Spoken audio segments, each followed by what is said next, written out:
Brought to you by Dogra A1 Digital Hearing Aid Center Jammu, offering special discounts for senior citizens and reimbursement scheme for government employees. Hello viewers, you're watching Jammu Links News. I'm Mannat Gupta and welcome to the daily updates of Midday News. Let's begin. Jammu and Kashmir Lieutenant Governor Manoj Sinha on Tuesday paid a surprise visit to Government Medical College Jammu and took stock of the Medicare services being extended to COVID and other patients. During the visit, the Lieutenant Governor took a round of different medical units and inquired about the availability of necessary equipment and other facilities required for patient care. He also took stock of the interventions made by the hospital administration while dealing with the ongoing pandemic COVID-19. 3 terrorists were killed in an encounter between terrorist and security forces in Shopian district of Jammu and Kashmir on Tuesday.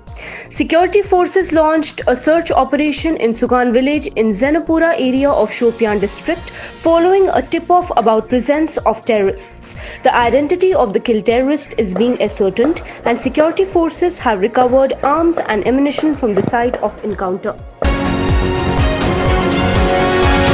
Jammu and Kashmir on Tuesday recorded 738 fresh COVID-19 cases while 16 deaths took place in the past 24 hours, taking the tally to 80,476 and the death toll to 1,268. Srinagar district reported the highest number of 183 new COVID-19 cases, followed by 91 in Jammu district.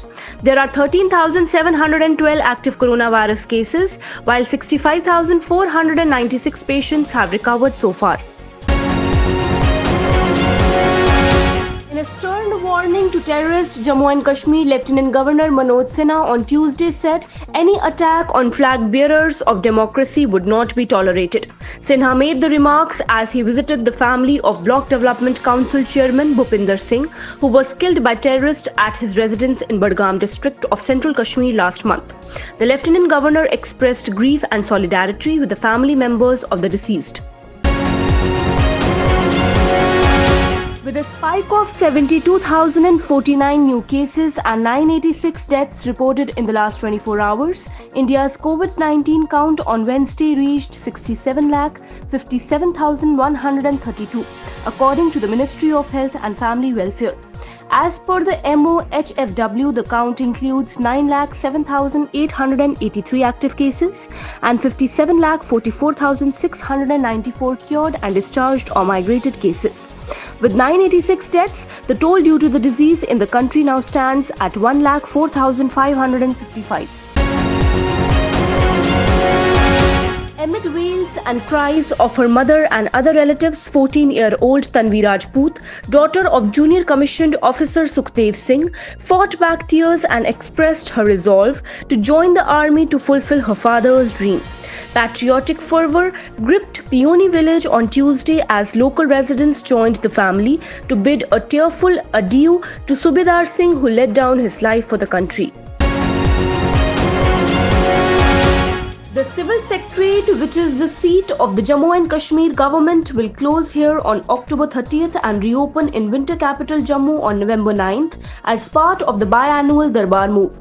The Civil Secretariat and other Darbar move offices, which observe a 5-day week, will close in Srinagar on October 30th, while the offices observing a 6-day week will close the next day. The Deputy Commissioners in Jammu region were directed on Tuesday to conduct a detailed survey of all Waqf properties and submit the list of the assets within their respective districts to streamline its functioning. Jammu Divisional Commissioner Sanjeev Verma also asked the Deputy Commissioners to provide details of the assets in a prescribed format being provided to them.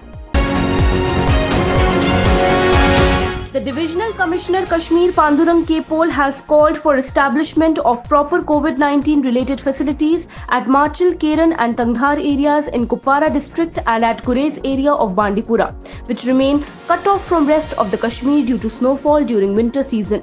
The Divisional Commissioner made these remarks while chairing a weekly COVID-19 review meeting. The Jammu and Kashmir government has evacuated about 5,55,968 JK residents stranded in other parts of the country due to COVID lockdown via Lakhanpur and through special trains and buses till date, amid strict observance of all necessary guidelines and standard operating procedures. As per the official data received in this regard, the Jammu and Kashmir administration has received 155 special trains at Jammu and Udhampur railway stations from different states and UTs so far, with about 1,40,292 passengers, while about 4,15,676 persons from other states and UTs, including 934 from abroad, have been evacuated by the government through Lakhanpur till date. The Cultural Wing of Department of Information and Public Relations, Kashmir, today organized a cultural program highlighting the importance of Back to Village Phase 3. Director Information and Public Relations Dr. Syed Sehrish Asgar, while speaking on the occasion, said that B2V3 is getting huge response from the people who are thronging the events with all the enthusiasm.